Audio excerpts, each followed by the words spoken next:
Concepts, concepts, concepts. That is really all I'm looking for in a portfolio. I want to see your problem solving. I want to see the conceptual ideas you have.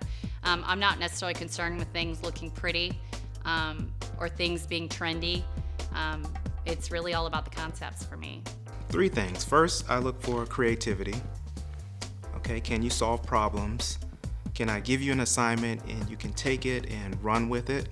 Critical thinking that you have to have as a designer and not have to wait for everything to be instructed to you. So I'm looking for a certain level of polish that in some ways is hard to just put into words, but in general it's going to use space and color well, and sizing and proportion, and hierarchy is always really important. Then I would say execution.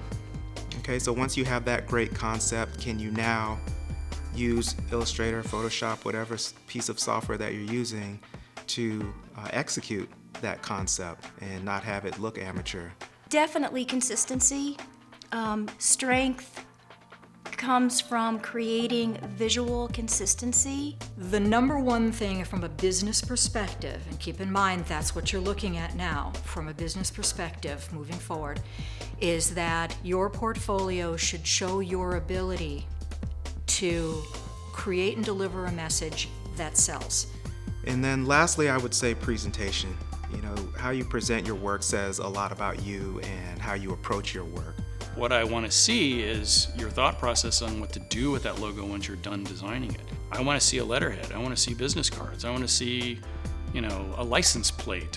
How does that logo get applied to a t-shirt? Or how does that logo get applied to the side of a truck? Think about environmental graphics. How does the logo get applied to those? Edit out.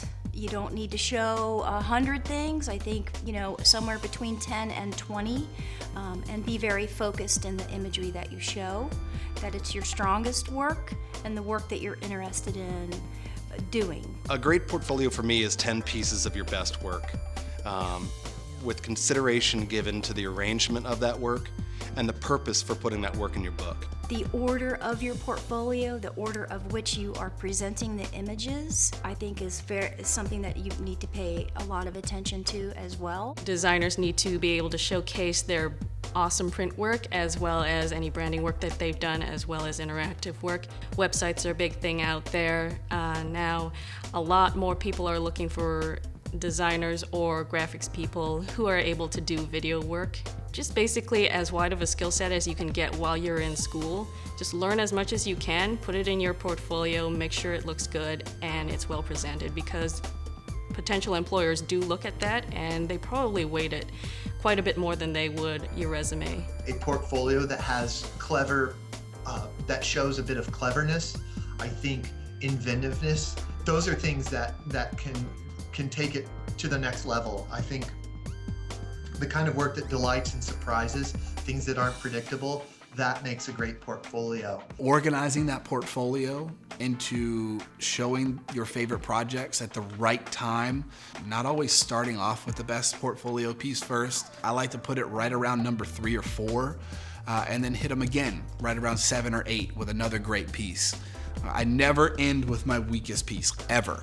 It's a tell, I think, and it's not smart to do because that's the last memory that they have of you possibly, is that last piece in that portfolio. And if it's the weakest, that's not gonna be good. Also leave your potential employer or whoever you're showing your portfolio to with a clear idea of who you are and what it is that you do.